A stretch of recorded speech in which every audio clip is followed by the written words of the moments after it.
Bismillahirrahmanirrahim. Ladies, good afternoon, everyone, and a warm welcome to this special webinar, where we are discussing Only Women in the Room, Women in Diplomacy and Leadership, that is organized by Institute of Peace and Diplomatic Studies and Diplomatic Insight. First of all, the Institute of Peace and Diplomatic Studies is an independent and non-partisan research and advocacy think and do tank, as we call it, established in 2014. And IPDS works at the intersection of diplomacy, foreign policy, and leadership, training, and public diplomacy, aiming to promote informed policy dialogue and also create national and regional level cooperation and understanding with each other.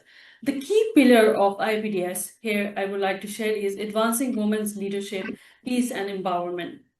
Through our Center for Women, Peace and Leadership, Global Women Insight, and several other important initiatives, including Emerging Young Women Leaders Congress, IPDS supports women participation in diplomacy, development, socioeconomic empowerment of women in vulnerable communities, and also regional dialogue, encouraging them to create a woman's role in, of course, building the bridge between nations and at the national level, at the regional level, and global scale as well. We are convening here today just after a few days that, as you all know, the International Women's Day was celebrated. And this year, the global conversation carried not only that, but two very important, powerful messages. The United Nations anchored this year's commemoration with the theme Rights, Justice, Action for All Women and Girls. A call that comes at a very important, pivotal moment in global arena, and where the global debate about justice and a very important debate about how the global leaders gathered at the Commission on the Status of Women gathered there and confront some of the very important barriers that women face in public life.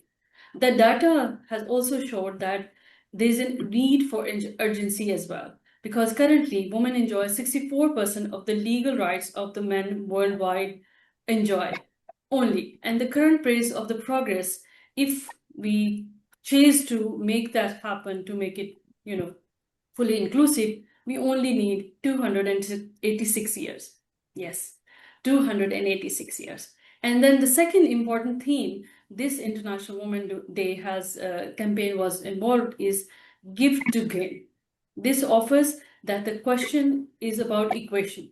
It tells us that investing on women is strategy, investing on women is investment, and when women are given the access to platforms, given to the access to our decision-making table, the return flows back to the institutions and communities, and again, building up the quality of the decisions, which are very much important. In the language of diplomacy and governance, this is a core argument that everyone made, is that there should be an inclusive presence of women in all decision-making tables. Together, these two themes form a coherent, urgent argument that rights without action remain just conversations, and without genuine investment remains incomplete. About IPDS, as I shared, we always try to make impactful initiatives. We help women and girls to make way towards their progress. This webinar was organized, as you know, the month of March is always about women's leadership and their conversation. We thought, why not? It is very much important. As myself, as woman leader, I always find myself as the only woman in the room in the conversation. Why not? I will be asking the women who have been leading in the leadership positions, what are the challenges that they face over the time period? And is there always a woman in the room? Or it is something else that we can also do. Right, justice, and action also demands that we need to break all the barriers for all the women who really need justice's action to be taken. And of course, give to gain demands that we also come to not only fix it, but also what I believe is that we can give to young people to gain more about mentorship to the young women leaders who are coming behind us. I warmly welcome all of you to be present here and the conversation that we will be having today. I hope that we can meet some meaningful outcome out of it. Over to you, Elsa. Thank you, Dr. Farhat. Hello, everyone. This is Irsa Khalid, and I am the managing editor at the Diplomatic Insight. Let me tell you more about our platform. The Diplomatic Insight is Pakistan's premier foreign policy and diplomacy platform for over 17 years now. We believe in peace through informed dialogue, and this webinar is one of our initiatives to actually further that vision. Published in both print and digital formats, it connects diplomats, policymakers, academia, international organizations, businesses, and think tanks by providing informed perspectives on global affairs, diplomacy, and international relations. The platform highlights diplomatic missions, international partnerships, and regional cooperation initiatives while fostering constructive global dialogue. Beyond publishing, the Diplomatic Insight also organizes conferences, policy dialogues, and flagship events such as the Global Ambassadors Awards, creating spaces that strengthen public diplomacy, encourage cross cultural understanding, and build partnerships among nations. Today, we have an extraordinary panel. These women represent the front lines of development, traditional diplomacy, humanitarian action, and professional protocol. As a young aspiring woman myself, I look up to you all for inspiration. Joining us today are Ms. Van Upen, Deputy Resident Representative, UNDP Pakistan, Ms. Naila Chauhan, former Ambassador of Pakistan, Ms. Pernila Said, UNICEF Representative in Pakistan, Ms. Catalina Bora, founder of the Institute of Etiquette and Protocol, joining us from Turkey, Ms. Nicolota Hosso, President of the Organization of International Protocol Professionals from Budapest. I warmly welcome you all to this insightful conversation. It is truly a privilege to have such distinguished speakers with us today, and we are grateful for your time and presence. Thank you so much, Irsa, for these thoughtful and opening of the tone and setting the tone for today's conversation as well, sharing with us who are here in the room with all of us.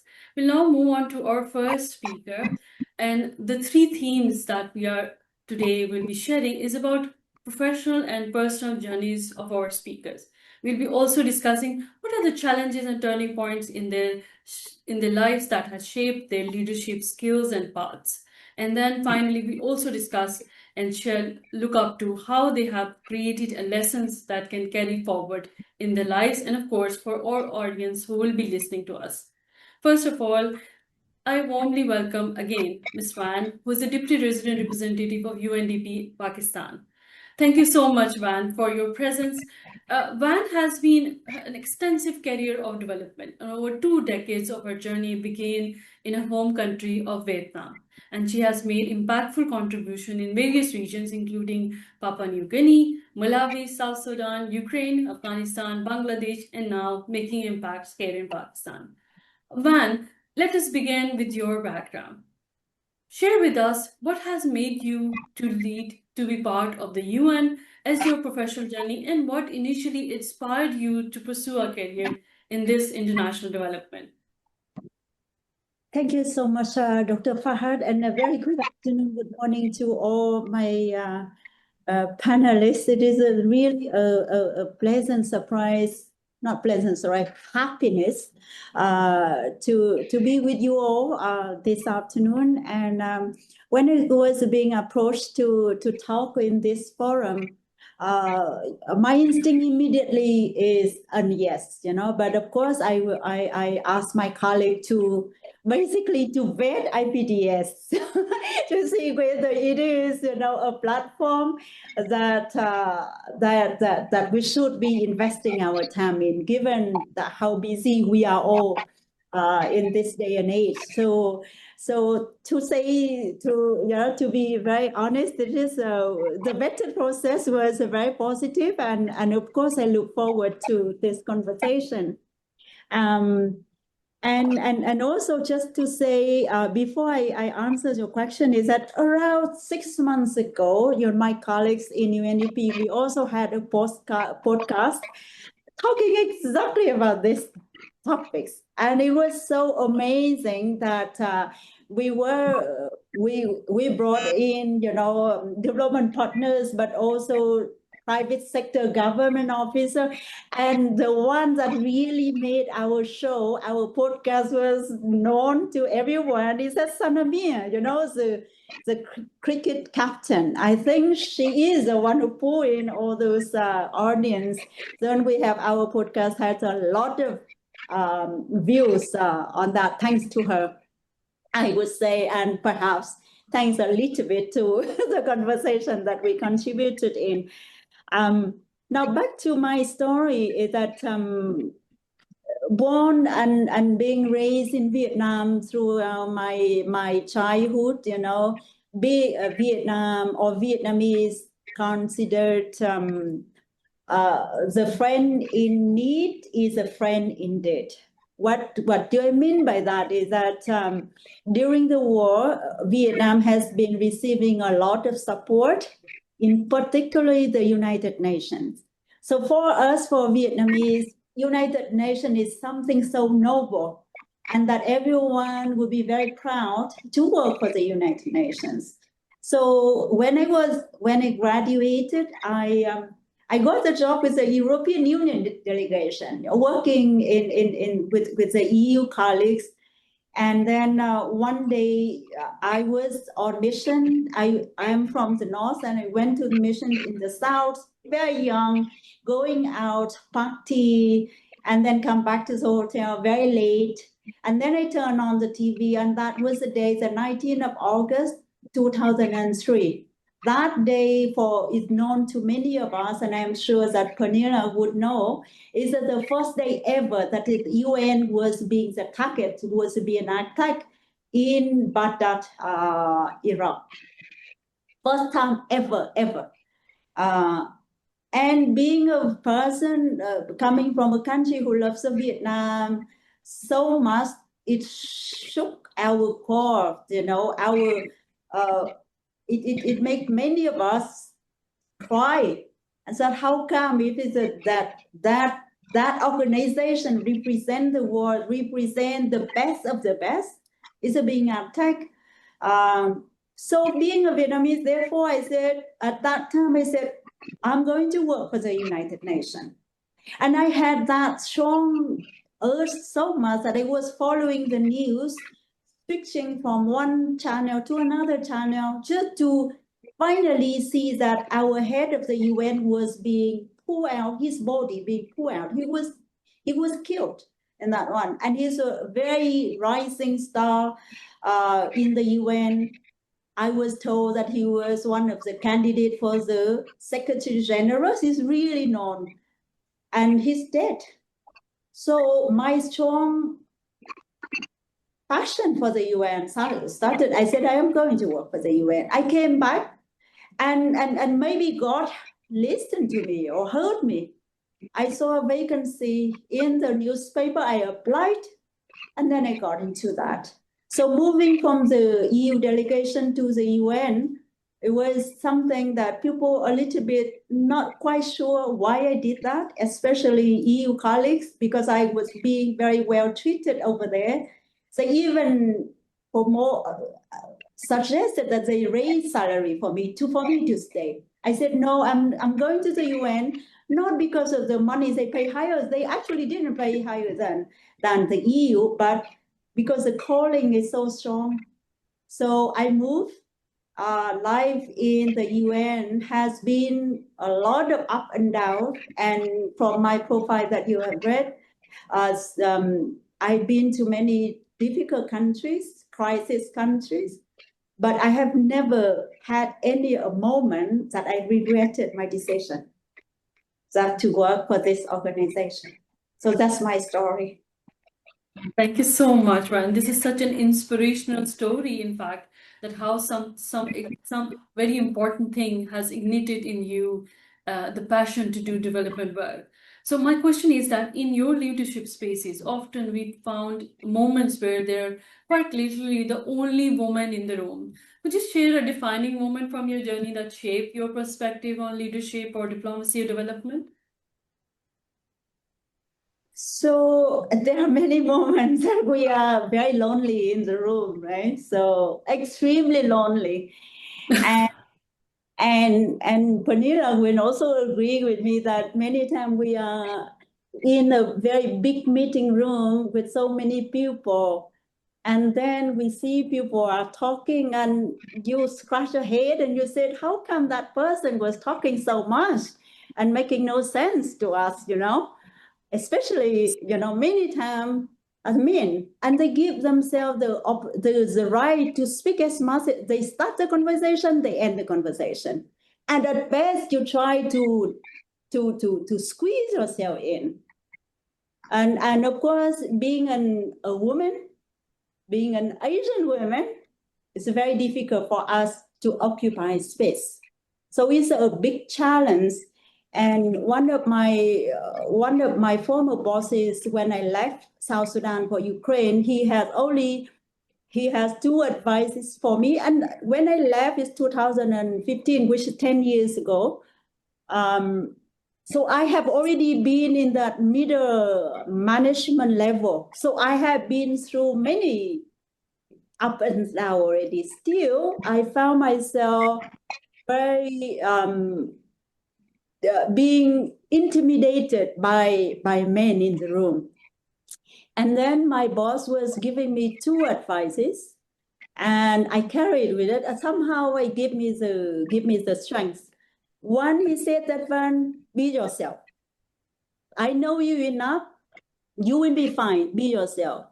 Second, occupy space. Nobody is going to give you space unless you occupy it yourself. So you have to build it up, right? So, and because when you are a female leader, if you speak loud, if you are assertive, you are not being seen as assertive. You are being seen as extremely arrogant. That woman is this. That woman is that. So then you have to find your own way to exercise your leadership role in your own way. You cannot do what men do, because sometimes it's really up to you. But for me, also another comment that colleagues have been saying it to me, and I'm just repeating what I heard from my colleagues. That they said that, what is that one is as direct as Dutch as German, very direct, no going around the bush. I call spade to spade. And second is that they said that I have an iron fist in a velvet glove. Now, what does it mean? It means that I do exercise my leadership role. I do make sure that people understand I am the one who makes the call in this room, in this meeting. And therefore, everyone needs to respect my talk. When I was young, because I was so young and so junior, I don't have all the knowledge.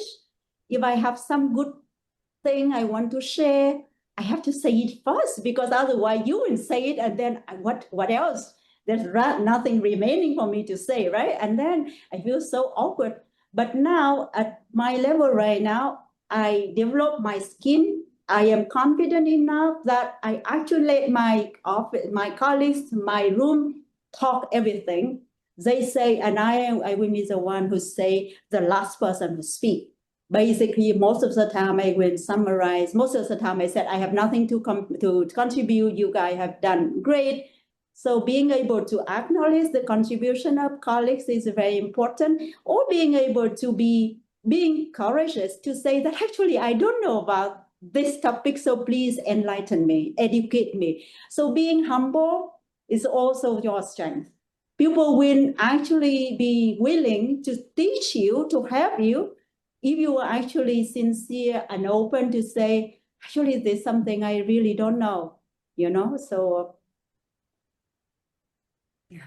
Thank you so much for highlighting these important lessons for all of us. In fact, I think that these are very, very important, sometimes ignored lessons. People sometimes ignore these kind of lessons. Taking the opportunity that you're here, I would also like to ask you about the impact of the work that you are doing, and what are the impacts that you're really made proud of yourself. I mean, you always cherish those impacts, especially as you are in Pakistan. And how do you believe that women leaders are trying to reshape the development in entire not primarily globally, you can also share that, of course, regionally, and of course, nationally, you can also share about that. The impact and how you believe that women are really making a difference in reshaping how the development is looked like. So looks like I answer all the question, and then I wouldn't be able to have the opportunity to listen to all the story from all of you. I really look forward to that. On the impact, working for development sectors, it's very obvious that we think about our beneficiaries, people that you feel so happy and proud that you make some difference in people's life. So therefore, I would say that 3 weeks ago, when I was in Lakana, opening a school for girls, because they are being affected by flood, and look at those girls who are extremely happy to be in a new school environment, education environment, safe, clean and everything, and very girl friendly. That and the joy that you see, genuine joy, that makes you a lot of happiness. So that I would say, that would be the impact that it carries me on throughout the day. Another story that and it stayed with me for a very long time until today is that when I was in Bangladesh, I also went to the field, talked to people like women who were extremely poor, the poorest of the poor. And then in Bangladesh, they have a serious problem of child marriage. Like girls are married at the age of 13 and all this. So we supported those women with economic empowerment, giving them the opportunity to work and to gain an income. And then, therefore, you all know that when we invest in women, we invest in the future generation. The money that women get is will not go to the drink, will not go to something fancy, to a new car. No, they will go to education, to health, to the better living environment. That is a global finding. It's not in any particular country. Everywhere you find exactly this. So when I talked to a woman, she told me that she was married when she was 13, and now she works and she had 2 girls, no, 1 girl and 1 boy. And that's how old is your girl? I said she's 18. And then I said, did she get married? And the lady said, no, I could never make my daughter go through what I have been going through. I lived through it. I will never allow my daughter to do this. So I do everything I can, and thank you so much, UNEP, for helping me with this. And my daughter is working. My daughter just finished school. She's now working, and she's not yet married. And my God, this is the thing, this is, if you give the girl to be at school or to be at work, before getting married, before you even know what the marriage means, it makes a huge difference. So therefore, those kind of impacts that make me very stay with the organization, continue to work. And I also talked to my colleagues today that if I can have one woman who listen to us, and the conversation that change the course of their life, I've already done my part. I am already very happy for that. So 1 person doesn't have to be more. So thank you so much, Ran. Thank you so much. This is the most important message that you have shared. If you share your light with someone who is struggling, the light you give to them through leadership, through knowledge, it is how I believe give to gain is something that we also gain at the same time. So thank you so much for your outstanding work. And we were there with you, as you remember, IPDS was there with you on our flagship program, International Young Diplomat School. There were women who still cherish your conversation. There were women from Gift Gujranwala who were also there in the cohort as well. And they were still share with me whenever I travel. They always cherish your conversation with them. Thank you so much for your outstanding work and being the woman leader that we always look forward to. Over to you, Irsa, now. Okay, thank you, Dr. Farhat. Our next distinguished speaker is Ms. Naila Chauhan, former ambassador of Pakistan and a respected diplomat known for her contributions to diplomacy and cultural engagement. Naila Chauhan has served as High Commissioner of Pakistan to Australia. She has also worked as Pakistan's Secretary for the Middle East and Africa, prior to which she was the ambassador of Pakistan to Argentina, Uruguay, Peru, and Ecuador, where she has been a vocal proponent of stronger ties between Pakistan and Latin America. Ambassador Chauhan, it's an honor to have you with us.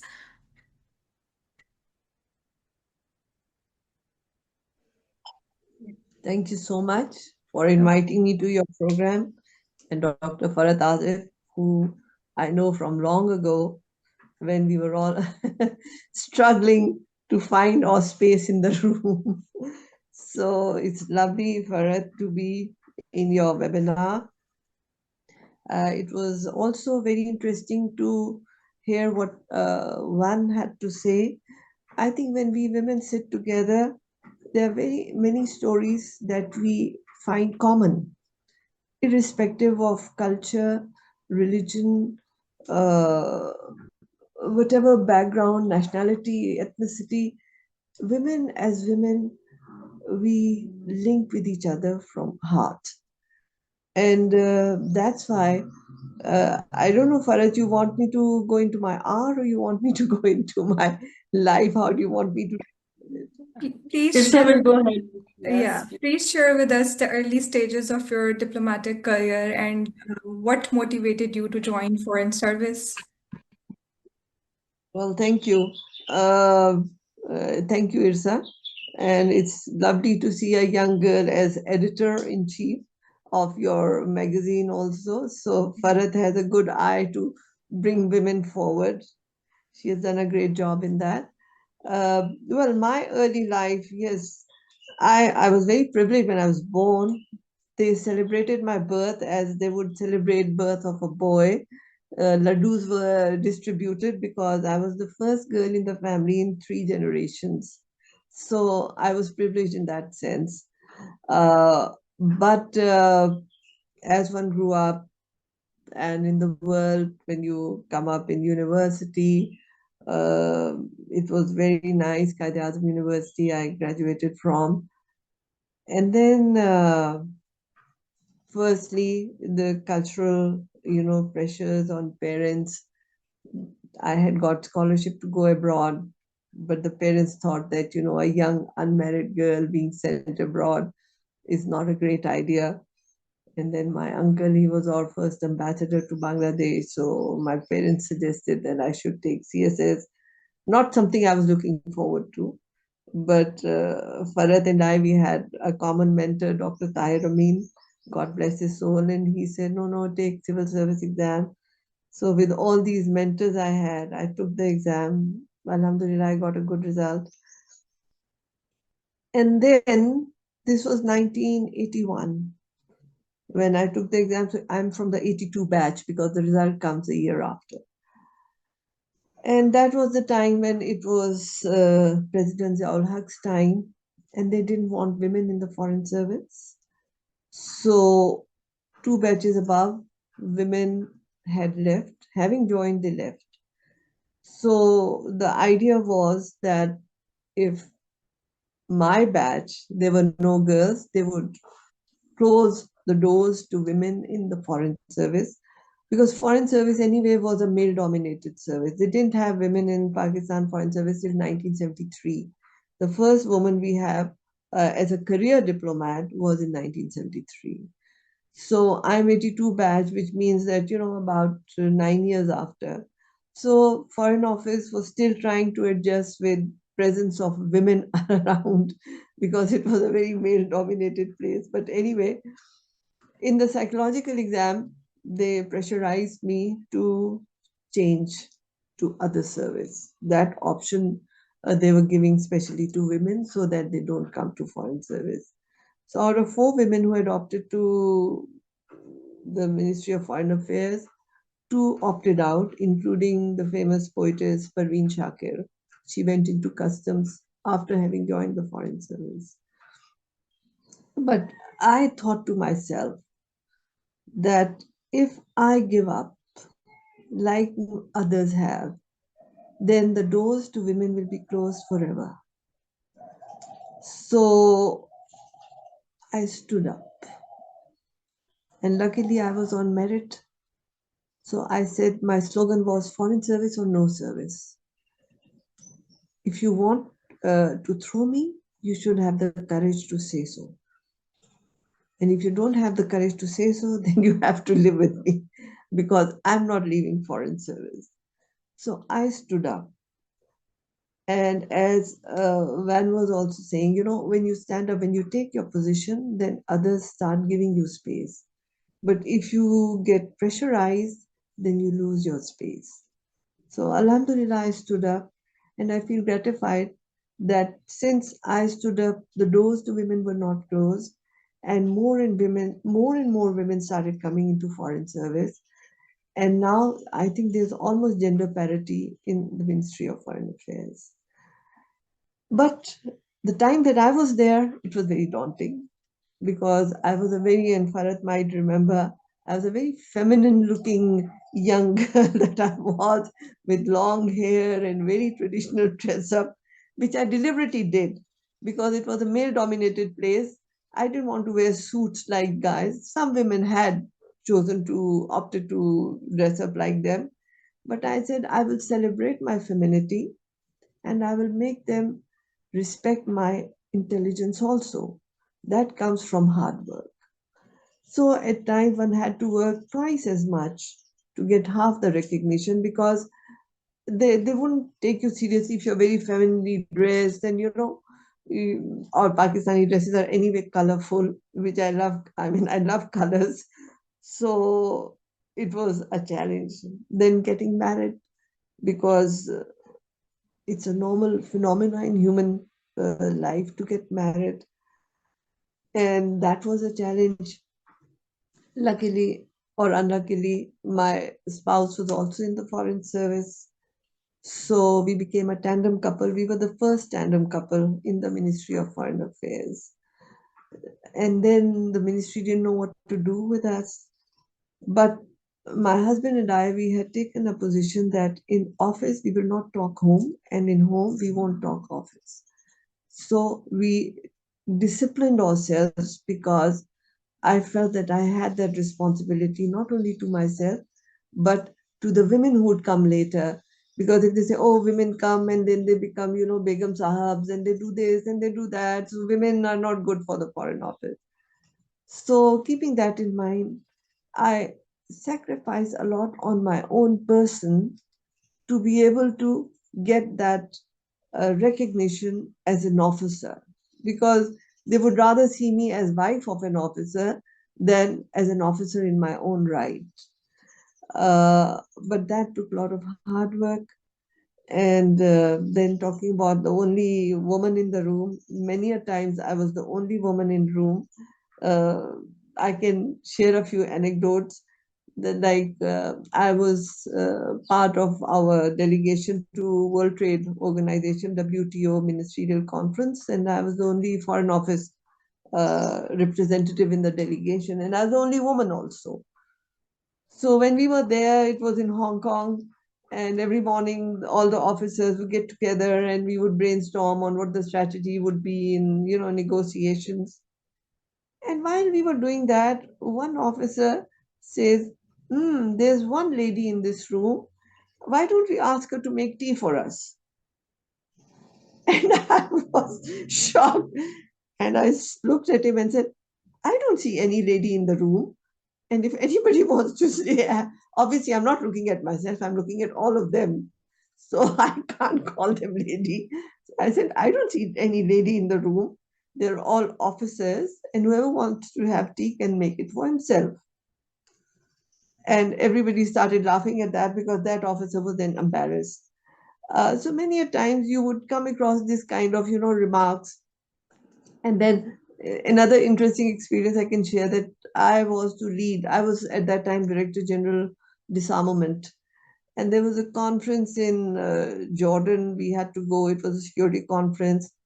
And my whole delegation was all men. and I was the leader of the delegation, and the men also from defense forces. So as soon as I was nominated as the leader of the delegation, I knew what challenge I'm going to deal with. So before leaving for Jordan, I called all the members and I said, don't look at me as a woman, look at me as a colleague and as leader of your delegation. And I will not allow you to, go loitering around without my permission. In the conference, everybody will be there. You will solicit my approval for any interventions that you have to make, and so on. So I made all the rules. And then we went to Jordan. So it was very funny because in the beginning, I had to bring them to a bit of discipline, but then they started loving it so much. And our performance was so good that we were lauded for our performance. And then it was more like a school teacher with little kids, although they were people older than I am who were part of the delegation. But I played along and it was very successful. But it was successful because I laid the rules and I made them realize that I am the leader and you will not violate my position as the leader. You will take permission to speak. You will show me what you have to say. You will get my approval before you speak. So, with all these things, I had disciplined them well enough that our performance, our interventions were very focused and very well studied. So, Alhamdulillah, we did a great job. And as a woman, I felt gratified that although I was the only woman, I didn't feel nervous. So, as one was also saying, be yourself, and I would say, believe in yourself also, and stand your ground. Your space automatically come, but initially, yes, they don't see you. It's like you are faceless, you don't exist, especially if you're only woman in the room. The men will be talking to each other until you take the stand and you say, excuse me, I have an intervention to make. And then they are kind of, oh, yeah, what has she to say? And then when you speak, and you speak logic, and you speak, sense, then they start respecting you, then they start asking your views on different things. So initially, yes, breaking the ice is the challenge, but I think partly we are responsible ourselves that we, in our own minds, believe, oh, I can't do this, I can't do that. Although you can do this and you can do that, but you have to trust yourself and you have to carry yourself that nobody can overlook your presence. So, in this story, in this long journey, I also started painting, and I will share that in another time. And I was basically painting women's issues because there are many things that we women go through, but we don't speak about it. So I started doing that through art.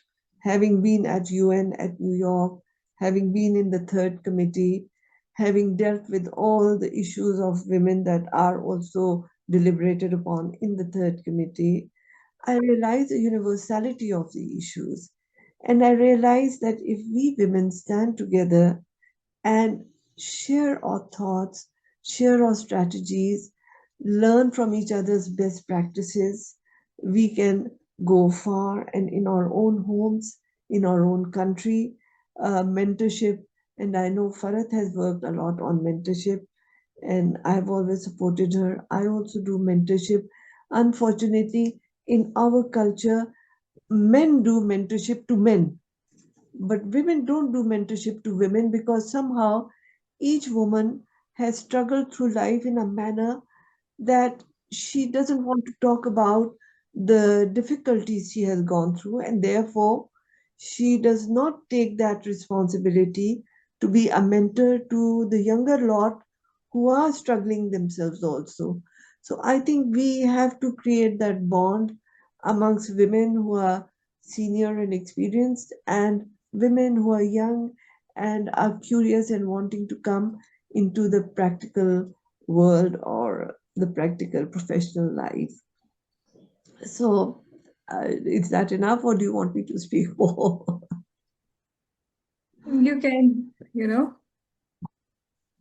Yes. yeah. So, yes, so everywhere I went, for example, when I was in Australia, I was also accredited to Papua New Guinea, Fiji, but I established our diplomatic relations with Solomon Islands. I established diplomatic relations with Vanuatu that none of the officers before me had done. And I did so because, the government budget is limited. I, unlike the men, didn't have ego issue. So I didn't mind traveling economy because the budget that you get is for the year. But by traveling economy, I had enough money to travel to all these countries and fortify our relations with them. While my preceding colleagues, mainly men, would go on, business class as officers, ambassadors, and the budget would run out within, 2 visits. So the rest of the year, they couldn't go to all these places. Whereas I created that space by, of course, as I said, sacrificing on myself, but then helping my country. So I achieved more than my male colleagues. I established Okay. our consulate in Melbourne, which was not there before, to help our community. So they looked at me as a motherly figure and they radiated to me. Earlier on, it was, oh, what is this woman doing? But then when they saw that this woman is a woman of substance, then they respected. And this is my message to younger colleagues also, that you have to stand your ground, trust yourself, and work hard. There is no shortcut to hard work. Very rightly Thank you. said, Ambassador Naila. Very rightly said. Your journey of getting into the foreign service and the anecdotes you have shared related to how to conduct yourself in a room full of men and the impact you have created. I must say that you have set a precedent for the women like us and other women in Pakistan, especially. Thank you for for sharing this journey with us. Thank you, Irsa, for this, and of course, Ambassador Nala Chauhan. When I was in my MPhil degree, I used to hide in Ambassador Nala Chauhan's office and used to do a lot of research. Thank you so much for always being inspiring to all of us, and I always look up to you whenever I do the work. Thank you so much for your presence and your journey that you have always shared with us, and it's always an inspiring. So next speaker with us here is Ms. Pranila, who is the UNICEF representative here in Pakistan. And before joining UNICEF, Ms. Pranila has held different positions, for example, UN peacekeeping mission in Congo, in Goma, and the UN Office for Coordination of Humanitarian Affairs in New York, the Canadian Human Rights Commission, and the Canadian Department of Foreign Affairs and International Trade in Ottawa. And Ms. Panela has also has a background of law, having a lawyer degree in commerce and law, and as well as masters in law from Columbia University, specializing in international humanitarian human rights, humanitarian law, comparative law, and transnational justice. So her presence here today is just an inspiring to all of us, and her career and her work in advancing child rights, humanitarian response and development initiative is an asset for Pakistan. So let's begin with your journey, Pernila, and share with us what has the path that brought you to the international humanitarian leadership primarily. And when I look at your all the work that you have been doing, humanitarian and understanding of the human rights, humanitarian law, and the background of the international justice system, this has given you more leverage. And what led to make you all these developments, all these efforts that you have been doing in your life? Share with us, please. Thank you so much, Dr. Farhat. It's really an honor to be with you, and I'm so enjoying listening to everybody. And I relate very, very much to so many points. So I'm happy to contribute some reflections of myself. You know, my first degree, I was in the early 1990s in Canada. I grew up in Edmonton, Western Canada, and in 1994 we had the world witness the Rwandan genocide, and the UN at that time was led by a Canadian General Romeo Dallaire. And I was at that moment contemplating going to law school and witnessing this horrific slaughter of 800,000 people within 4 months just solidified for me that I wanted to dedicate my life to social justice issues, to fighting for people who were vulnerable, and to uplifting to the best of my abilities, however that might be and wherever that might lead me. So I did go to law school with that intention, never to be a practicing lawyer, but rather to equip myself with the skills and the knowledge, and to be able to be in service to already then I had the UN in mind, though I quite honestly didn't know very much about the international body and all of its different entities. But that did lead me initially through the Canadian Foreign Service and the Canadian Human Rights Commission, and then on to further international law studies in New York at Columbia University, and my first job in the UN. And at that moment, and of course, in the meantime, we also had the genocide in Srebrenica as well. So all of these absolutely horrific world events that had such human impact, I was witnessing and from a distance, but it was giving me motivation and really solidifying this calling.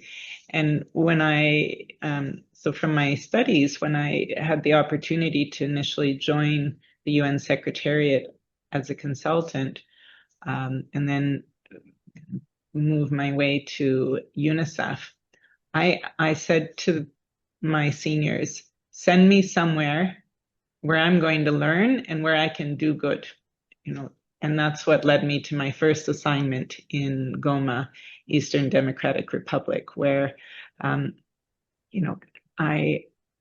it was really a test, because until then I had no direct personal experience in what it actually meant to be in a conflict affected area. And at that moment, it was quite an intensive place. It still is, by the way, actually, more than 20 years later, with a lot of armed groups and armed forces. And it was an assignment that I initially started with as a child protection officer in the UN Department of Peacekeeping Operations, where I also had the opportunity to serve alongside peacekeeping troops, including from Pakistan and other countries. And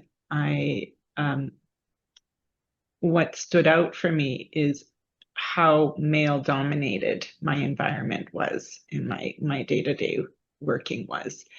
And I have very vivid memories of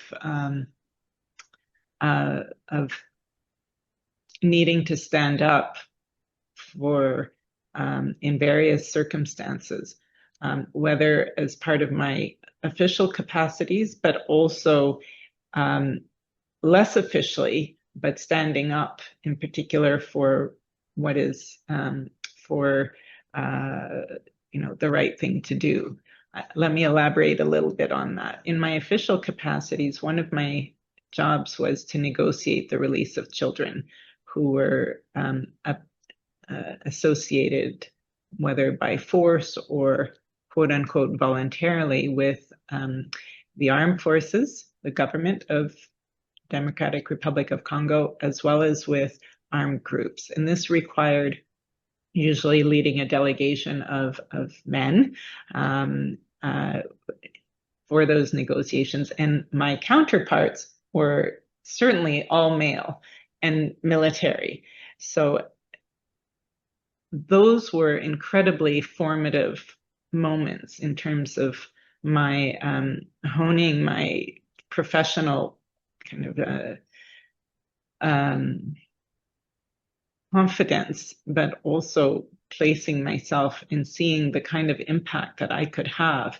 And I could quite honestly say it was life-changing, because it was not, never before had I imagined that, I could lead a group of people who, and together, collectively, we would manage to secure the release of over 20,000 children. And I certainly don't take this as an individual credit. Every time it was a team, and it was us working together.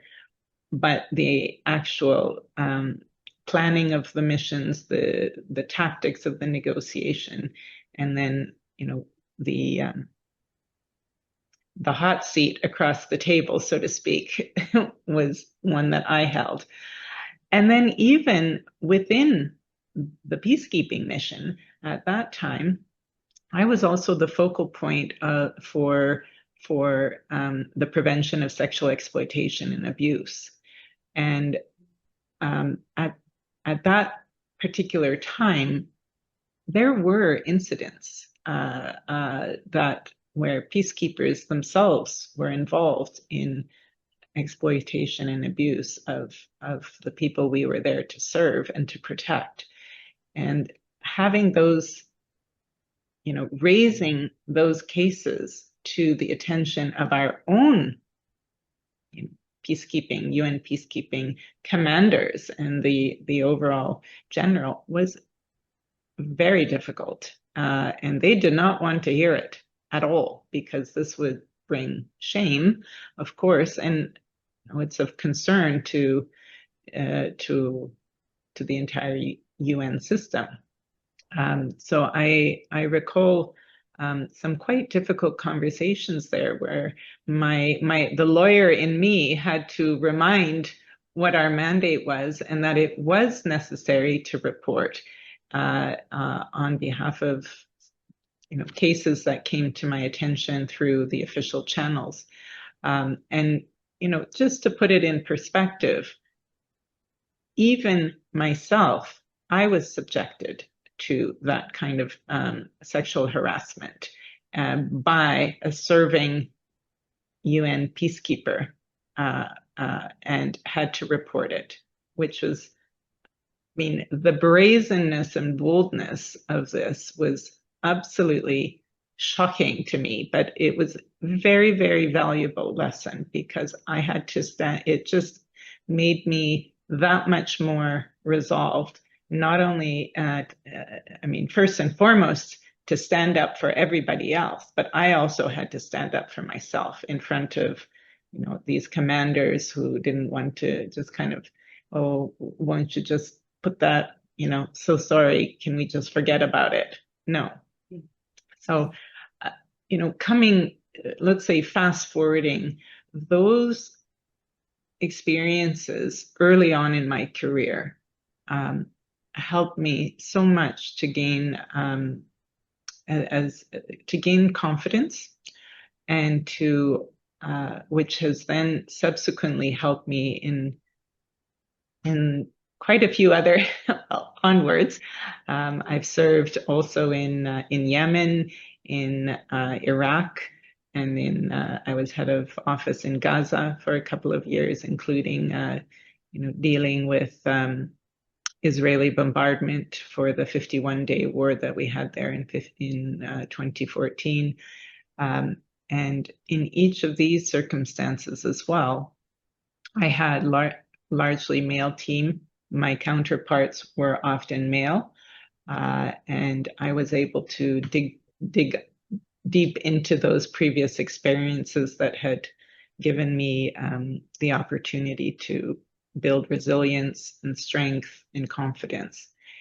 And that, I'm blessed, was also reinforced by supervisors and leaders that I served under, both male and female, who continue to build that kind of those leadership qualities in me, and who also reminded me, as we just heard from Ambassador Naila, be authentic, be yourself. It is a strength to be emotionally intelligent, to be inclusive, to read the room, and to bring people into the conversation, and to seek out their views and to listen. I'll always have the possibility to come in, but the strength of being able to canvass the views of those around me and be aware of which are the voices that might otherwise be left out is very important. Let me pause there and see. Yeah. Thank you so much, Pranila, for sharing this important journey that you had over the time period and what you have become and what you had shaped your leadership. There must be some incidences or in your leadership journey that has made you, especially in the challenging humanitarian context as you are sharing, where requires adaptability, where requires resilience. What experience has mostly shaped your leadership approach? You had shared experience of various impacts, but what has shaped you, how you approach leadership? Because every person and every leader has their own agency in their own way deal the leadership, which is primarily very important for all of us sitting down together with you, is to understand what is your leadership approach. Sure. Let me reflect on I'll share two short experiences. One is while I was serving in Yemen, there as well, I was at the time negotiating with the Houthis. They were not in power yet. This is 2013. And they're extremely conservative. It's probably the most conservative country I have served in, also from a gender perspective. And what was interesting to me as I was in Sada meeting in person with the number 2 commander at that time, and I was accompanied by a Yemeni senior national female staff member. And we were invited to have a lunchtime discussion. Now, in Yemeni culture, my colleague would not normally have been able to be present for that meal. And indeed, all the women associated with this commander were in the kitchen. But I had insisted, and it didn't need that much insistence, that we remain together, and we were coming as a unit, so to speak. And we were very much, and particularly myself, treated as a kind of a unique third gender. It's hard to describe it in any other way, but neither, as let's say a woman nor as a man.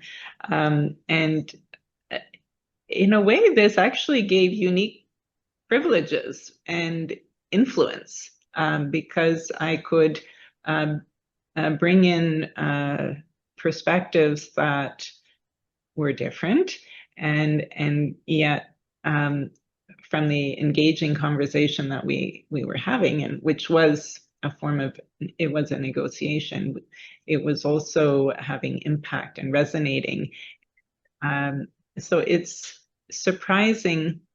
I guess my message is that even in contexts where one makes assumptions about how a particular conversation or engagement might go based on the cultural knowledge and insight, it can actually go quite differently, and there could potentially be even great receptivity if you can make a connection in other ways that transcend gender per se.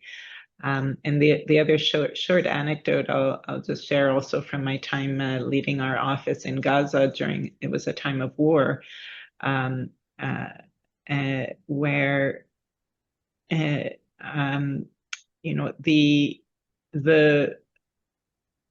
of course everybody is looking to you as a leader at the time of crisis, and and that leadership has to operate at multiple levels. It has to operate at the strategic level, where you're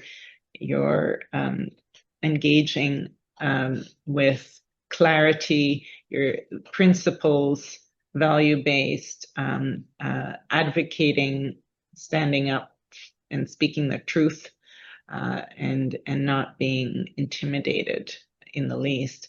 And then it has to also operate very much at the human level, the level of that child who was just killed, or that school that was just struck, and all these people were injured or killed.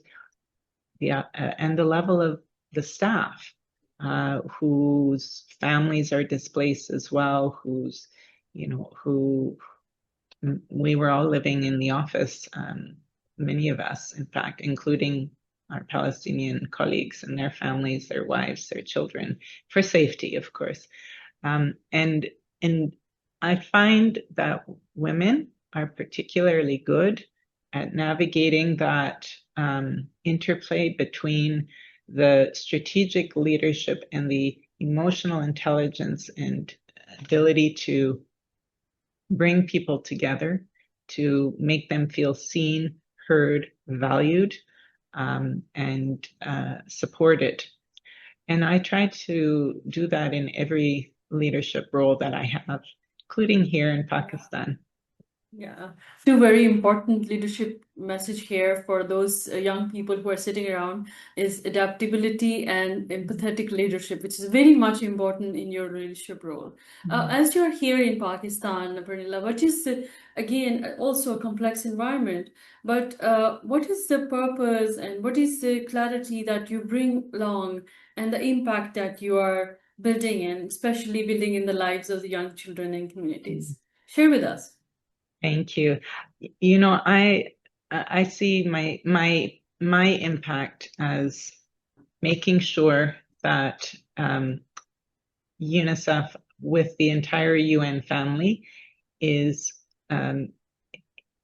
able to change the trajectory in a positive way for children across Pakistan, particularly those children who are being most left behind.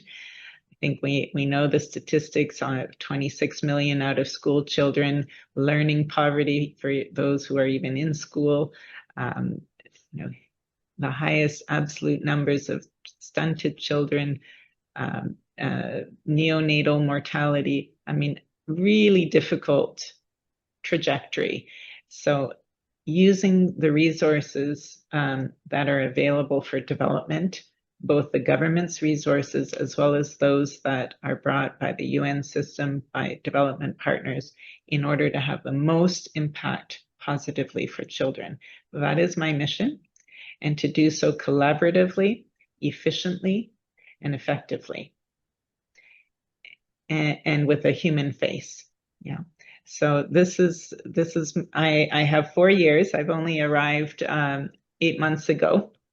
And I am determined to change and improve the trajectory of children in the country, and particularly of adolescent girls, who, for every additional year of schooling an adolescent girl has, she has the dividend in terms of her impact, both economically but also socially, in terms of choices that she makes, including in terms of when to be married, when to choices for her family, are just profound. So that is my goal while I'm here, and I'm enjoying it. Thank you so much, Pranila, for the outstanding work. Your work is so important and phenomenal because the young humans that we are seeing facing a lot of challenges and their trajectory to become young women and young leaders, young men, of course, is in fact how the states invest on their generation to see the generation that they want to have as young force. So thank you so much for your outstanding work and sharing with us. This is an important lesson that we really want to learn from the experiences of the experience as yourself and Van and of course Ambassador Naila Chauhan. Now, Irsa, over to you to share more and conversation with your speaker. Go ahead. Thank you, Dr. Farad. Our next speaker is Ms. Catalina Bora, founder of the Institute of Etiquette and Protocol. Her work highlights the often overlooked yet vital role of protocol, diplomacy, and cultural intelligence in international engagement. She holds a master's degrees in foreign relations and international law and has worked across diverse cultural and diplomatic environments. Through her work, she promotes the role of protocol, communication, and cultural intelligence in strengthening leadership, representation, and meaningful dialogue in global diplomacy. Welcome, Ms. Bora. Could you share how your journey led you to specialize in etiquette and protocol within the diplomatic space? Hello, everyone, one more time, and thank you very much, Dr. Farhad and Institute of Peace and Diplomatic Studies for this invitation, for this wonderful initiative. Isra, thank you very much for my presentation. And it's truly an honor to be today in the same room with such amazing ladies and all of your stories that I've listened, like it seemed to me it passed just 5 minutes because I just grabbed all those inspirational stories. Thank you one more time. So my own story, my journey has always been shaped by international relations, multicultural environments, and because I was born and raised in a multi-ethnic country. I'm from Moldova, Republic of Moldova. So when I was born, it was still, we were in Soviet Union. So our society was multi-ethnical. At the same time, still society was recovering from the effects of the Second World War. And it was a women-dominated society. So my story, my perspective will be a little bit different from the stories that we listened till now. So women were always occupying leadership roles in our society. So even in my own family, my mother, my grandmother, they had leadership role. So I grew up with the clear idea that woman is a leader.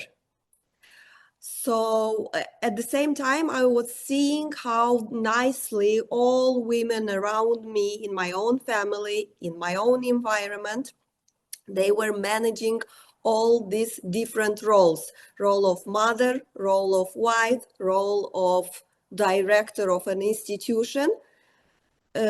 Yes, I found it all as a as a kid.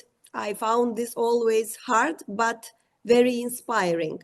So for me, when I decided to continue my career, that was an non-negotiable thing. I will work and I will still have all my woman role going on. My turning point in the career, interestingly, is that I was not initially planning to go for this field, for international relations. I've graduated banking and finances at university, and while I was getting ready to start my career in banking, a turning point, a surprising thing came, and I got a very good job offer for the president office of Republic of Moldova. Actually, I was invited there by a wonderful woman, which used to be my professor in university. So that was, again, one example of women empowering women in my life. So like this, my amazing journey into politics, diplomacy, protocol started. It made me continue with, I studied international relations, later on international law. So because I understood this is an amazing world where I could prove and continue the women leadership role. So from inside that environment, I witnessed how leadership operates at the highest level for women, for men as also. I saw the importance of ceremonial protocol. I saw the silent language of etiquette. I saw how executive presence is important both for women and for men, and how behavior and communication shape diplomacy and decision making. That experience changed my perspective and ultimately defined the direction of my career. But nevertheless, without challenges, it's not interesting. So after going around in several countries, like in London, in Athens, I've been working in embassies. Then life took me to Istanbul, Turkey. So where I faced the first real challenge, because first of all, I had to restart everything in terms of a new language, a new career. And also, for the first time, I was put in the middle of a different culture, a male-dominated culture. And and then I understood the importance of multicultural competence, intercultural competence. Instead of blaming this male-dominated society, or instead of keep defying my female-dominated society, I started to think that should be a middle point somewhere where we can understand better each other. So at that moment, I understood the importance of multicultural competence, of understanding others' perspective, of thinking, of putting yourself, not just positioning, but living their experiences. Vice versa, but by teaching others to put themselves into my life and my experience, and thus we could arrive at a certain agreement. Like this, it came to me the idea that I could share my knowledge with people. That's why I created the Institute of Etiquette and Protocol, because moving across cultures and starting again in different countries strengthened my journey. It led me to focus on intercultural communication, on etiquette and on protocol. Because back in my country, I worked a lot in protocol. Yes, although there were male-dominated rooms, I was in such rooms not only once. It was an acceptance and a respect for women's role. That's why I keep promoting in my daily work, in my daily life, the standpoint feminism, which is not the aggressive feminism. It's the keep being woman, keep being respecting the fact that you are a woman, and to lead from a woman point of view, with our weakness and our big strengths. That's why it's absolutely important to develop in the next generations the awareness that it's a richness that we had been born as women, at the same time to know that this is a power. Just we need to enhance this power by increasing our awareness, by increasing our communication skills, by increasing our multicultural communication skills. Because one impact nowadays with my work, one impact that I'm particularly proud is working with people from around the world. Actually, exactly. I have partners, clients from Trinidad, Tobago, from Australia. So it's a richness to meet people from all over the world, to see their views, to talk with them, and to promote the importance of behavioral competence and of cultural competence. And etiquette, I chose etiquette and protocol as an instrument for this, because protocol has always been the silent language of behavior or between in international relations. So I find protocol and including etiquette as very important tools to promote leadership, including women leadership.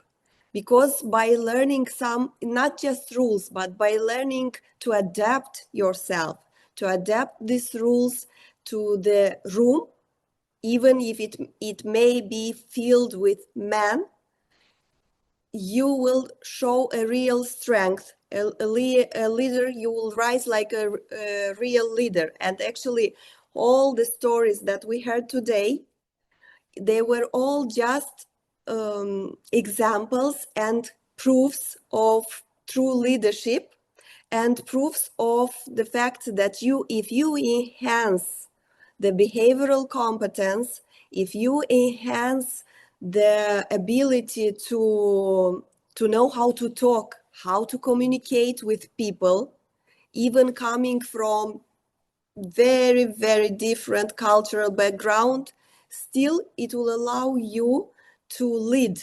It will not decrease from your human rights, actually. So also there was so many interesting stories today that while listening, I was, okay, that's exactly what I want to promote. Exactly, because I saw a clear thread in all these stories today. There are powerful ladies which just enhanced and felt that they were not afraid, first of all, to lead as women. First. Second, I saw a clear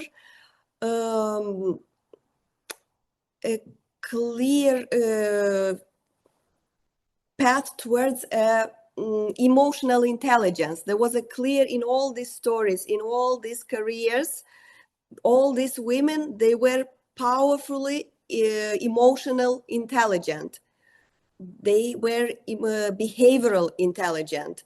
So this is one thing that we have to promote in the younger generations, to promote the importance to invest in themselves, invest in their behavioral competence, to make them able to behave with awareness, to make them able to behave, because awareness is strength in our nowadays environments, global environments. Cultural awareness is a very, very big asset. Nevertheless, in order to be aware or to increase your cultural awareness, you have to know yourself. You have to know your roots, your own culture, your own tradition. And from that point to knowing yourself, understanding what you want, how you want, why you want, and for what you want, to go ahead in different environments, in different rooms, may they be filled with men, but when you go full of respect about your own true nature, you will make others respect yourself. So don't invest in behavioral competence, invest in cultural competence, respect other cultures. Because again, as Mrs. Pernil told today, while they were in Yemen, they managed to create a third gender during a meeting. So that's exactly what is happening when there is a mutual try or mutual people try to come towards each other. So Yemen, with a very, very, very strong religious dominated society, those representatives, they didn't just show respect as for the UN representatives. They tried to show a cultural respect and vice versa. So it created a third culture, which is actually, this is the true in multiculturals, in intercultural relations. This is the aim in when two or more cultures meet to create a common culture, which is correct and which is appropriate for that single event. So as young women, as for young women, I and also don't be afraid to learn the rules of etiquette, of local etiquette. Not, there is no one more rule that fits all. Be aware, stay eager to learn new things, and just respect the fact that you are a woman, and maybe sometimes the only woman in the room. That's convert this from a weakness, convert it to a strength. Rightly said, Miss Catalina. Listening to your journey and background, I'm inspired and surprised at the moment that you belong to a society where women take the charge, and that is very something definitely unusual and a privilege to have. And thank you very much for your participation and this wonderful perspective. Thank Thank you. you so much. Thank you so much, Catalina and Irsa. Now, my dear friend, Dr. Nicoleta, who is here with us and a founder of World Protocol Matters Conferences magazine and also president of the Organization of International Protocol Professionals. Dr. Nicoleta has been my inspiration since we've been knowing each other for a long time.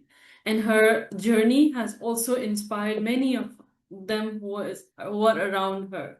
Especially her initiatives and important lessons that she might be sharing with us today. So, Dr. Nicoleta, thank you so much for joining us, and it's an important and inspiring time to be with you and also learn from you that how your journey started, why the world of international protocol and diplomacy began, and what has led you to initiate that. Nicoleta. Thank you so much, Dr. Farhad, for having me in this wonderful and prestigious panel. I am more than honored and privileged to be able to listen to these wonderful and inspiring stories. It is very rare that I can actually talk about my personal reflections rather than just the professional journey. But I had many milestones in my career. I had many initiatives and projects that I can say I'm proud of. But it all started at my early ages, in primary school and high school. Studying languages, I've always had a passion for studying languages and learn more about different cultures. Cultures that are different from European or from Hungarian culture, and get to know other people, and being able to speak the same language. For me, it was such a happiness to make myself understood in times where we just, I don't know, changed regime in 89 and have become a democratic country. And after Russian language, I was able to study English and French, which I absolutely adored and loved. So my career started with starting to learn languages and further my career as a language instructor and language teacher. And it was thanks to my mother, who has always been my biggest supporter, a shoulder to lean on, my cheering section, my first and foremost cheerleader, I can always say, because she is always so happy if I ever accomplish anything and everything, even at this age, close to 50. She was there from my primary school studies all the way to my doctoral studies. And yeah, she is a role example for me. So she was my let's just say someone that I really want to prove that yeah, I can accomplish. And she was always the one who believed in me. She was always the one telling me that, Nicoletta, you can do this. Nicoletta, this is going to be a great project, and just do it and see what happens. So my life was always about doing unprecedented things, unprecedented projects that no one has ever done before. Whether, you know, I look at myself as a female or only woman in the room or just a professional, I always like to be the first in doing things. And then in order to be able to do that, I had to have an eye for seeing what's missing, what's needed, what you need to invent or start in order to make things better, in order to make life better for certain people, let's say government officials, state leaders, company leaders, how I can assist them, how I can prove their professional capacities. And this is how I ended up in protocol and diplomacy, because this is all about serving and respecting interculturalism and accepting that the world is such a beautiful place and everyone is different.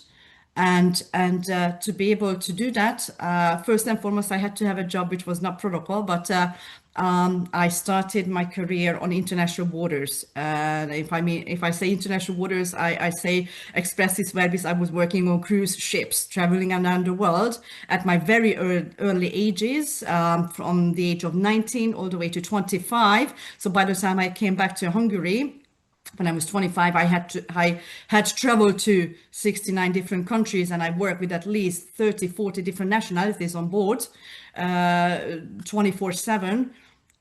So the fact that the world is different, it's colorful and complex, and people come from different backgrounds and faith and beliefs and traditions and history and geography and reflections and thoughts, that has become a part of me, and that has become all too natural for me, that I didn't have to learn it from books. That, okay, what's the, I don't know, the religion in this and that country, how to greet a person who comes from that area, and how to show respect and how to accept who they really are, regardless of the age and gender and nationality. Just look at the person. And as a protocol officer, my job is to accommodate and to assist and to facilitate their official roles and capacities and the work they do. And obviously, the higher the stakes are, and the higher the leaders that I work for, it just becomes, yeah, in one way more stressful and more responsible. But then again, I like challenges, and I like to believe that with my work that I do, I can be part of the puzzle, or just be a puzzle that complements this very complex picture called diplomacy, whether it's sports diplomacy, military diplomacy, or foreign diplomacy. Doesn't matter where you end up working, but you are part of this machinery, and maybe just maybe, thanks to your work, you I don't know, contribute to the success of international relations. And this is what I've been teaching for the last 20 years at universities, and I try to train my next generation so that I can sometime retire and see my students achieve and being successful. And they are actually, I'm really proud of them.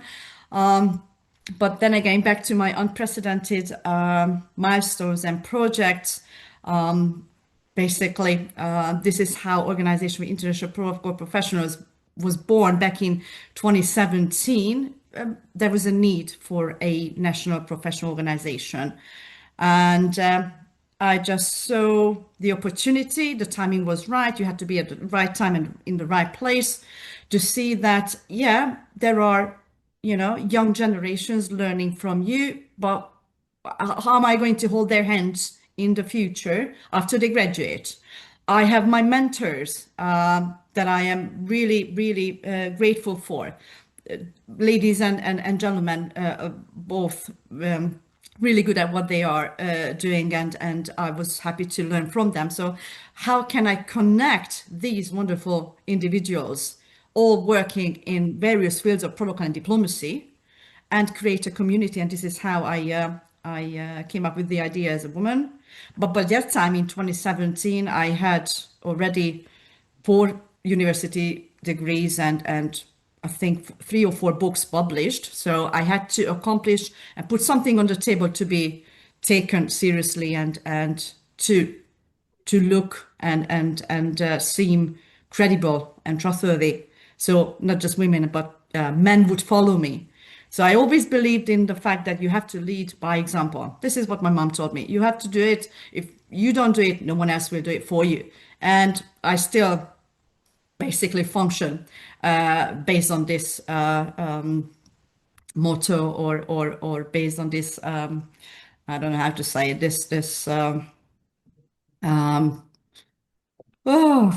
saying that really you have to do things yourself and be brave and be courageous to be the first even and do unprecedented things, because you can't just wait around and sit around and wait for someone else to do it for you or do it instead of you. So this is how I founded this organization. This is in the very same year I started to develop a university degree program in protocol and in international relations, which I've been doing ever since. And I'm still teaching on Saturdays, university students from all over the world. And in Europe, this is probably the very first and only university degree program that you can do within 1 year and basically use your knowledge and everything that you study in school in real life. So it's a very practical school. This is how I wrote my 6 books on topics that no one has ever tackled or written, because when I studied protocol 20 years ago, I only found really good books in English, but not in Hungarian. So I just had to write them to be able to provide this as a tool for my next generation. Same with World Protocol magazine, just to provide a platform that is there to give voice and visibility to all professionals free of charge on a pro bono basis. This is how World Protocol Matters conferences, the idea of WPM was born back in 2022 to give voice and visibility to those who work in this profession and create an international global community in protocol, not just in Europe or in my country. So I liked to be courageous and brave and see what happens. And obviously you have to have good instinct to know that you will be, or these projects will be successful and people will follow. But I have my first and foremost support in my mom. So as long as my mom says it's going to be great and don't worry about a thing, just do things because I have faith in you, that gives me all the power and all the courage that I need in life, even now today. Like I said, I'm almost 50, but it's really nice to have someone support you and standing by you no matter what. And being a lady for me is it was never an issue. I always look at, like I said, the person, the professional, the diplomat, the company leader. I never, you know, judge by age or nationality or gender. I mean, just the person. So anyone and everyone can succeed, and if you can do it, everyone else can. This is what I also like to say. So just do it. Dr. Nicolota, talking about being brave and courageous, as you have mentioned, how did you tackle the challenges which you encounter while building your platform internationally? Oh, that just made me even stronger. So if very rare that I don't get what I want, or I don't follow the route that I set for myself.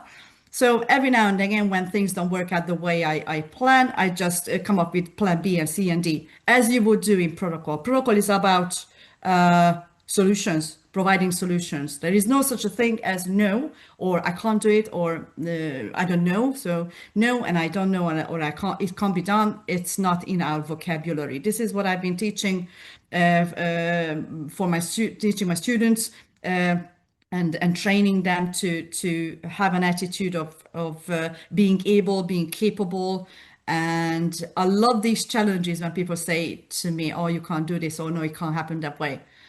I like to challenge myself that yes, okay, we can find another way to do that, but it can happen because it just has to or have to. So I like to have challenges in life and let's say issues or unforeseen situations at a delegation program or a conference. It just makes my creativity and innovative skills even stronger and makes me a more courageous and stronger person. So I like to think think about things in a very positive way and always think about the positive outcome and the good lessons learned. So there is a challenge. Okay, let's take on that. No problem. Let's do it. Let's find a solution. Myself or together as a community, and let's make things happen. Because if you really want to, if there is a will, there is a way. I mean, I know that you all know the saying, but yeah. And what impact have you created through your work?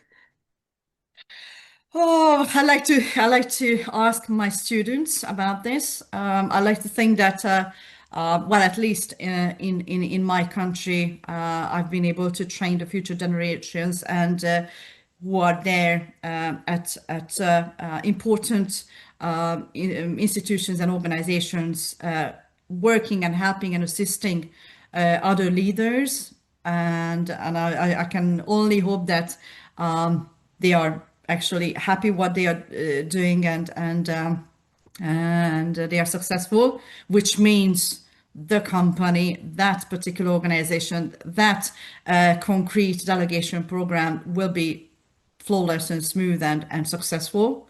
So I like to think that, you know, training and teaching the new generations is something that comes with your job and your responsibility.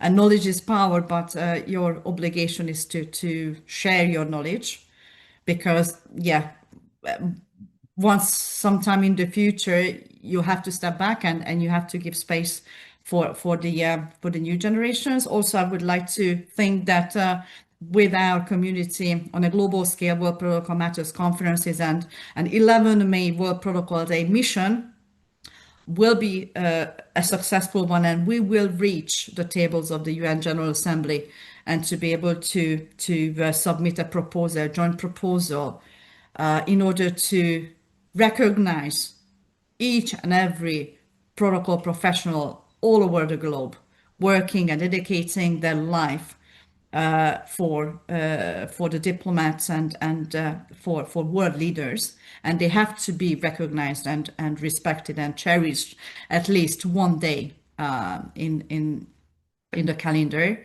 So I would like to make this happen in my lifetime, of course. So hopefully together as a community, we will reach this milestone point, and that could be, I think, a game changer for the protocol industry as a whole, and go from there.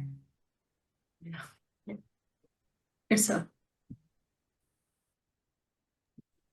Yes, very rightly said, Dr. Nicolota. Listening to these journeys remind us that leadership is like really a straight path, I would say. Often it is shaped by moments of courage, mentorship, resilience, and conviction. Ladies, all of the stories which I have heard today reminds us that representation in leadership matters, and that every path you have carved makes the road clearer for those who will follow. When women enter rooms where they were once absent, they expand the possibilities for everyone who comes after them. Yeah, thank you so much, Irsa, for joining me on sharing the stage with the amazing ladies and the women who had always inspired us. Dr. Nicoleta, we were just there with the Hungarian ambassador with Irsa. We had a meeting, and when we shared about meeting you and the conversation about protocol conference, he knew you, by the Right. way. So thank you so much for your outstanding work and for your presence. Sometimes you need to move away from the presentation. And when I was looking the time, I don't know where the time went with this conversation. And I hope that everybody who is here at the panel may agree with me that these stories are so fascinating that you don't know where the time goes. I mean, and I would like to take the moment to thank Ambassador Naila Chauhan for her presence and her inspiring journey and the work that she had been doing over all those years. Ms. Pernilla, thank you so much for your kind presence and your work, which is very delicate, very important, challenging, and again inspiring. Van, your work and the light that ignited you to do this work was such an important, impactful work that you are doing. And I think that you had been an inspiration for many who had been following. Thank you so much for your kind presence. And Catalina, your journey and your story is such an amazing, and it's a mixture of such a challenging times, but at the same time an opportunity for you. And this is an inspiring way to build your space, claim your agency, and especially being here in the room with you and all of you has been inspiration. And while we were designing this webinar, we were thinking that let's ask these women leaders to go away from the presentation. As I can hear Dr. Nicoleta when she said that it's difficult to come away from, just only sharing okay, you are heading this organization. Sometimes you also need to have a spotlight on yourself. And I love to put spotlight on the women who had made these inspiring work over all those years. What is important is that through these stories, what I strongly believe, and with my team like Irsa, what I believe is let's pull those young girls, young women, and also men, and inspire them to create the spaces for the women. And there should not be only women in the room. There should be more. And how can we do that? We can keep inspiring and keep working in our own spaces. Thank you so much, everyone. This is such an amazing time. And 2 hours that I spent, I don't know where it all went. And if you have a final message to young women leaders who will be witnessing this webinar, or a message that you would like to share, let's begin with Van. If you would like to share 1 minute, a message to a young woman who will be seeing you, what is your message for today? Yes, thank you so much. So my final message to all young women, especially in Pakistan, is that as you have been listening to us, we have all combined, we have so many years of experiences, but it also means that we have lived through many experiences, good and bad. What I can say here is that all of us are here today. It didn't happen by accident. It happened by design, by the commitment, by the passion, but by the discipline as well. So it's hard work. So it sounds very easy, but it's not. And therefore, if you want to become a better version of yourself for tomorrow, you do need to invest in. to improve yourself. Don't need to compare with anyone, compare with yourself today and tomorrow. So that would be my message. Thank you. Thank you so much, Ran. Let's go to Ambassador Naila Chauhan. If you're here and listening to us, Yes, of course I am. yes, go ahead. One moment of message. You always share with me. I know you are my darling and my friend. 1 minute message for the young girls. For the young girls, firstly, believe in yourself. Sincere to yourself first. Because if you're not sincere to yourself, you can't be sincere to others. And to achieve objectives, you have to be honest to yourself. Only then can you evaluate your abilities and use them. If you have certain ideas, so your basic enemy is within. When you fight within all your fears, all your hang-ups, and get a reality check, only then can you move forward. And there is no shortcut to hard work. So trust yourself, work hard, and nothing can stop. Thank you so much, Ambassador Naila, for such an important message. Thank you. Pernilla, your message for the young girls who might be listening to you. So I like to say 3 words: dream, dare, and do. And all the rest applies to you. Work hard, you believe in yourself, don't compare yourself to others, be authentic, and just and bring others with you. You don't. It's not a one-woman show, and you don't need to act like a man in order to lead. So those would be my reflections. Thank you.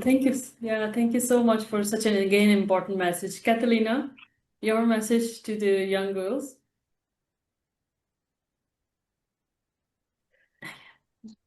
First, I would have 3 things to say. Of course, believe in yourself, truly believe in yourself. Second, be curious about the world. And third, and the most important, never feel that you have to become someone else in order to succeed. Be true to yourself. Thank you, Catalina. This is again an important message. Thank you. And Dr. Nicoletta? Never stop learning. Never stop learning, ever. Second is just tell yourself you can do it. If there is no one else around you to tell you, to say so, tell yourself, stand in front of the mirror and say, you can do it, you can succeed, you will do it, you will be able to. So fake it till you make it if that's the case. And be brave and never be afraid of challenges or unforeseen issues. Think about these occasions as a way of, I don't know, challenging your creativity and your innovative skills and just think that there is no such a thing as you can't do it. There's no is shouldn't be in your vocabulary at all. So just do it and go forward and lead by example. Yeah. And again, ladies, on behalf of the Institute of Peace and Diplomatic Studies, the Diplomatic Insight, we hope that these insights, these conversations will not be ending today, but they continue inspire, reflect, collaborate, and act in all our respective fields. Thank you so much, and let's continue celebrating ourselves. And let us call this a day. Thank you so much. Not saying goodbye, but we'll definitely be meeting again. Dr. Nicoletta, yes, and of course, all those friends, we'll be meeting again. Thank you so much for your presence and your kind words. Thank you. Thank you. Thank you. Thank you. Take care, everyone. Bye-bye. Bye-bye. Bye. So much. Goodbye. How do I close it?